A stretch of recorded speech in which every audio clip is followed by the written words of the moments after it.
Welcome back everybody to another video. Today we have another special car. Today we're going to try and take out the Mark 1 Ford Focus RS, which is a newly acquired car to me, one that is also going to be up for sale really soon. So let's dive in and talk a little bit about the car.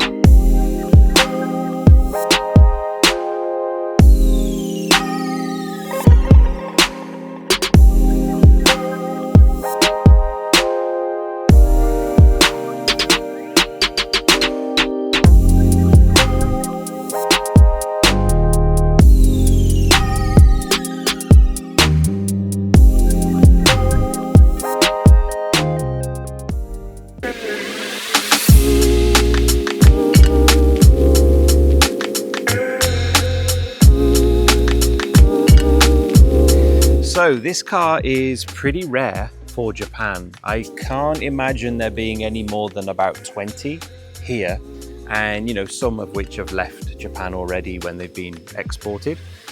This is a left-hand drive car, so originally made in Germany, and I think it went to Spain as a new car and then over to Japan still as a new car. So there's little spots and areas that you can tell that there's a little Spanish bit of writing here and there, so I'm pretty sure it did come from Spain. It's unusual that it's left because obviously the image is that it's a UK car and it should really be right in this particular platform, I believe, at least anyway. But it is very, very unique here in Japan. I've never ever seen another one of these cars on the road, so for me to actually have one is another kind of great feat in itself. Much like the Escort Cosworth that I have, it is super rare to Japan. I mean, right now, currently, today, I would imagine, if there were 20-ish that came to Japan, I would imagine there to be 12, 13 maybe here in Japan. And like I said, I've never seen one on the road. This particular vehicle is number 553. There's a few little quirks to it. There's a few little things that the previous owners have changed. Typically Japanese, they like to change the seats. They like to add stickers. They like to do those sort of things that we wouldn't normally do back home. So for instance, this car, the first owner, I think the third owner. So the first owner added 2 Bride carbon bucket seats to the car, which meant he took out the original Sparco seats, and those are long gone, unfortunately. When the second owner took the car, it still had the 2 front Bride seats, but he decided to remove the passenger Bride seat in typical Japanese fashion. Now there's a Bride carbon bucket seat in bright blue in the driver's side, and then in the passenger side there's a very normal, what looks to be BMW leather seat, which is a real strange combo and something that I wish they hadn't done because it's a little bit ugly. So there's a few other little things on the car. There's a custom dash mat, which is like a carpet, which I'm not overly enthusiastic about. I'm going to just pull that out, I think.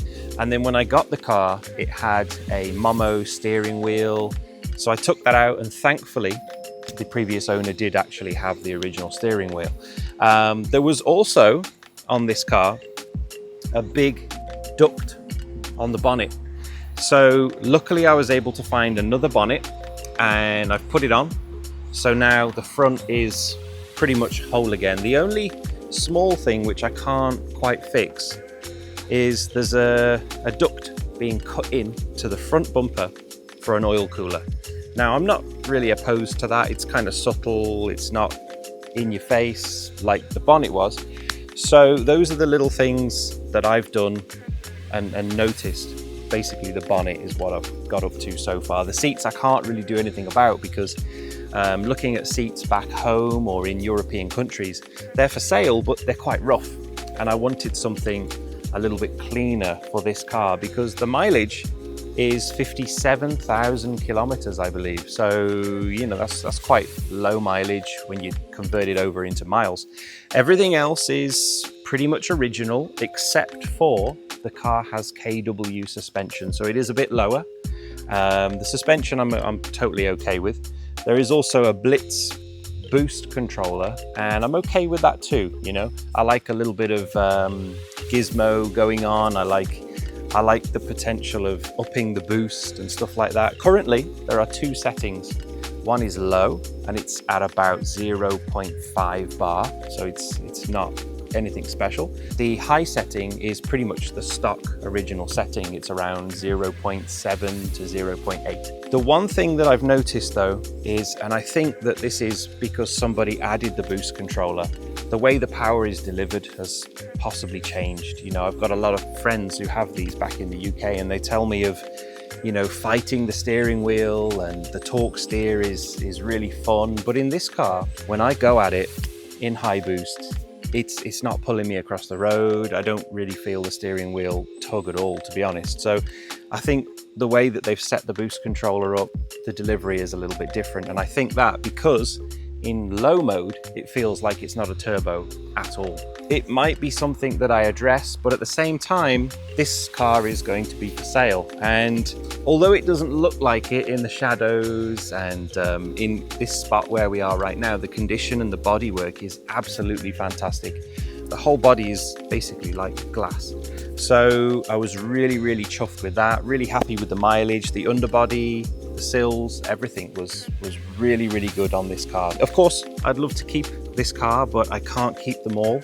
And I think if, you know, the toss-up was in debate, this or the Escort Cosworth, I think the Escort Cosworth is the one that I would personally like to keep. Today, we're going to take this car out for a little drive around the country roads here. I'm going to give my opinion on how I feel the car performs. I can't really push it again today. I know I couldn't push the Clio either because it was, you know, a super low mileage mint example of a Williams, and I didn't want to.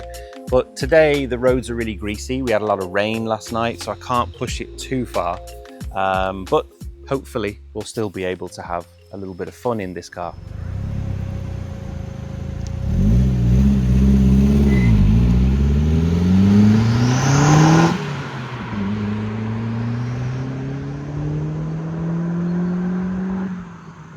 Here we are, the MK1 Ford Focus RS, a car that I had wanted for a very, very long time. Slowly, I'm starting to buy these cars that I really wanted for a long time. Now that I'm older, I'm trying to reclaim some of my youth, which is a really, really interesting car for me. I like these older RS vehicles. I do like the later one, and I'd love to get one. I actually sold one in green a few years back, but it wasn't mine, so this one is mine. It's a pretty cool car, honestly. I mean, looking at it from the outside, I really love that color. The color is so deep, it's so attractive. I really like the wheels. I love seeing these when they're a little bit lower than stock, and I just really love the whole RS package. I mean, I wish it was four-wheel drive, but or all-wheel drive, but you know, Ford went with the front wheel, and yeah, I mean, it kind of fits the car for the power level. It's a really, really interesting car, and I think from memory, Ford made around 4,500 each, going to different destinations in the world. So it is, you know, pretty rare compared to my Escort RS Cosworth, for example. So far, really, really enjoyable, to be honest. Very smooth. So I think the KW is an awesome suspension setup on anything that you put them on. Still smooth, not too hard, and I don't know if it's improved the ride over normal suspension, but it certainly makes the car look a lot better. Now there is a bit of a straightaway, so what I'm going to do is I'm just going to boot it, English speak, and see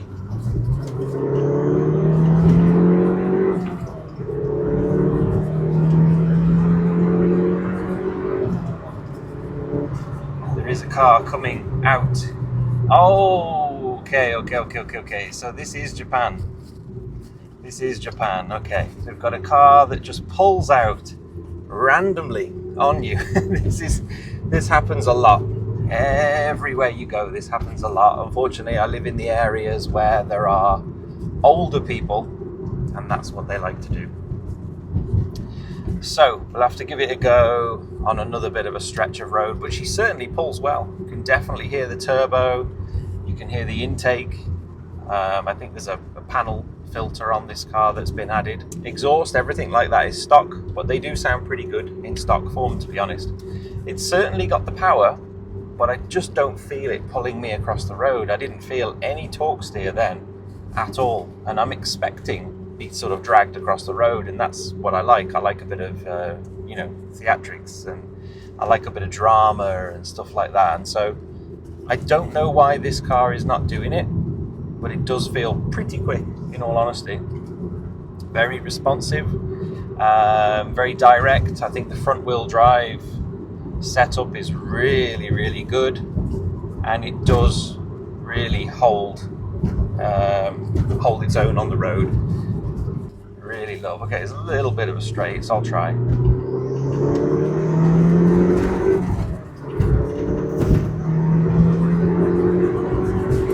Okay, yeah, she's cool, she's cool. She brakes well, she performs well. It's definitely one of those cars for these little back roads, a back road blaster. It's really quick, honestly, it is really quick. I think comparing this to my Escort Cosworth, there's not that much in it. I mean, naturally, there's only about 10 horsepower difference, maybe between them both, 15 at the most. So yeah, there wouldn't really be much of a difference, but this is definitely a more modern version of that. It kind of feels similar. I really quite like this car. But like I said, it is a car that is going to be for sale. I cannot keep them all, unfortunately. And I've got something else in the storage that I really, really would like to show you. But yeah, overall, if you have the chance to buy one of these cars, absolutely I would. The prices are going up for decent examples, decent clean examples. And it's a very, very interesting car, quite reliable other than this window going wrong on me or stopping on me. It is quite a little reliable car, in my opinion. I love how the transmission too feels very, it's almost a little notchy, clicky. It's really cool, very different to the Escort Cosworth in that it's not at all like that. I would just buy one and tuck one away. Actually, after this drive, I've sort of started thinking, is there a way for me to keep it? is there a way for me to tuck it away and just try and enjoy it every so often? And but it's so hard. I'm in the game. I come across cars all the time, and I cannot keep them all. It's very dangerous in Japan because the condition compared to back home in the UK is really, really good. So what I'm going to do is I'm just going to give it a blast in first. Okay, got torque steer. Wow, okay, I actually got some torque steering first. It did pull the steering wheel completely to the right. But second and third, I'm not really getting it. Maybe that's normal. Maybe the people that I'm talking to that say that they have a little bit of torque steer here and there are people who have tuned theirs up a little bit to like 250, 260, 270, even 300. So yeah, it's very possible. Very, very smooth ride. Very easy to use. Overall, pretty cool car. It definitely gets my vote. And yeah, now I've got some thinking to do. Away from the twisties, down to the garage. Yeah, I hope some of what I was saying makes sense. And I hope it keeps you tuned in. Hopefully the next one of these reviews will be in the Escort Cosworth, and that's something that I'm really looking forward to because I have a lot to talk about with that car. Bad and good.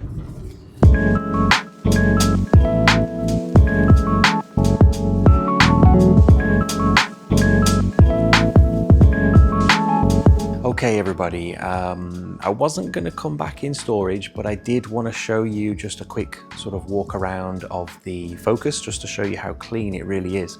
And I was going to save it for another video, but I'm going to show you what is in here now. There's not much, there's been a few changes, but I'll show you how clean the RS is, and then I'll show you a couple of other things in here real quick. Extremely clean car, this one. I was very surprised at how clean this car is. I'm not sure if the video is even going to do it justice, but the whole car is super clean. It's a really good, solid, low mileage, clean example of a Ford Focus RS that you just cannot see too often in this country. I honestly would love to keep this one tucked away beside the Escort. Now, I got a little update actually for you on the Escort. For some time now, I've been having some problems with the speedo and the gauges in the banana pod, it's called. And they're not normal sort of bulb type clocks. Speedo gauges, they have a weird system, and nobody in Japan was going to be able to fix those parts. So I had to take them out, send them back to the UK, and I'm about 5 weeks in to the whole ordeal now. And hopefully by next week they'll be ready, and then they will finally come back to Japan. So by that time it will be probably 2 months that I haven't driven this car, because somebody in the past, I think, has played with the wiring, and there must be a feed somewhere going to the speedo that is preventing the car from starting. So I can't start the car, I can't move it, but I can get the lights, all the electrics are on, everything like that. So there's something that I'm going to have to investigate further when it comes back. But the lights on the dash are all going to work, everything's going to come back, and I'll be able to do the review video on this car, which I've really wanted to do for some time. This 34 is still in here. It's pretty much legal now, so it can go soonish. I've still got the Delta on those really old school Compomotive wheels. I found these and they were basically dead stock here in Japan, and they're not made anymore. They came to Japan probably a good 15-20 years ago. The RZ is about to head out, and I've got two R34 GTRs over here, both M specs. Another bit of a boom is the X-Trails. Got two of those, and I've got one down the road in another garage. The Evo 7 you've seen before. That's a funny one in the middle there. It's actually an old Mark II, but I've put a GTR cover on it to hide it because it's ghastly looking. We've also got the S15, which I think you've seen before. We've got the Super Taikyu racing motorbike in here, which I think you've seen before. And then over there, we've got the Ferrari Art, which I really wanted to put up on a wall. And this piece is actually from a museum that used to be open to the public in Japan, but it closed down many years ago. So it's a part of the Matsuda collection, the Ferrari Museum of Art. And I think in a similar style, that museum had these pieces on the wall like that as well. So I kind of wanted to respect that and try the same thing. It does look really cool. I'd love to bring this back to my house and have it on the wall, but my wife is not going to allow that. So here it is. Over here, I am holding an Odyssey for a friend. And then there's this little guy, AKA Slimer. Very soon due to go to the USA. It's a Toyota Sprinter, I believe, TE27. It is a full-on historic racing car. This is very much the sort of stuff that I'm interested in. Super cool, lots of period TRD stuff all over the car. And let me see. So this is a dry sump. I believe, strangely enough, the car was actually a drag car because there's no alternator, it's dry sump, so it was designed for short blasts rather than circuit challenges. The top part of the engine, I think, is a 3T. I did a little bit of research on it. It's not the original top end. I think it's a 3T, and then the bottom is a 2T, which has been built. So it does actually make a lot of power. It's, you know, for an old NA, it could very well be close on 180, 190 horsepower, and it's just so period with its carbs.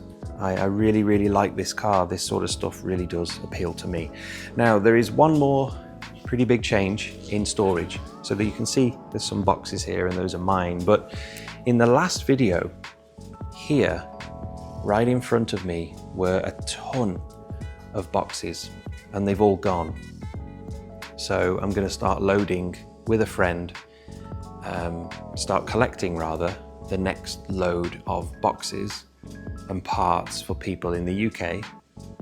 But this little guy, which isn't actually so little at all, joined the fleet. And it's another car that might be for sale, or yeah, most likely will be for sale. It's a C6 Corvette with a lot of ZR1 parts on it. But the biggest change on this awesome car is that little sticker right there. And let me show you. You're not going to be able to see, but just behind this front left fender and the right side fender is turbos. Basically, it's a twin turbo. Somebody's made it into a twin turbo car. It's absolutely awesome. There's also a shot of NOS. There's a big can in the back. And then there is also, I think the head on this car is from a company in America called Catec. So it has the blue Catec head with the inlet manifold. Exhaust is all one-off. It's just really, really wild, and I really love that sort of thing, these tuning cars. I did take it out. It's not overly quick. I think the stock performance on a base C6 is around 400 horsepower. And this, I imagine it to be 550, it could be around 600 horsepower actually. So it is fun, but it's not like, okay, I'm gonna kill you kind of fun. And that's, you know, where I like to be. I like to be in the safe area for a rear wheel drive car. So yeah, lots of fun. And that one too, once I get it passed and on the road, I want to make a little review on that. That thing sounds absolutely wild. But yeah, today's focus, no pun intended, is a really, really good car. So once again, everybody, honestly, thank you very much for watching. I can see lots of people are watching, means a lot. And I really enjoy showing these kind of rare sort of vehicles that I get my hands on. And it's something that I've wanted to do for a really long time. So I'm really thankful that you're watching. And thank you very much for watching this one. And I will see you on the next.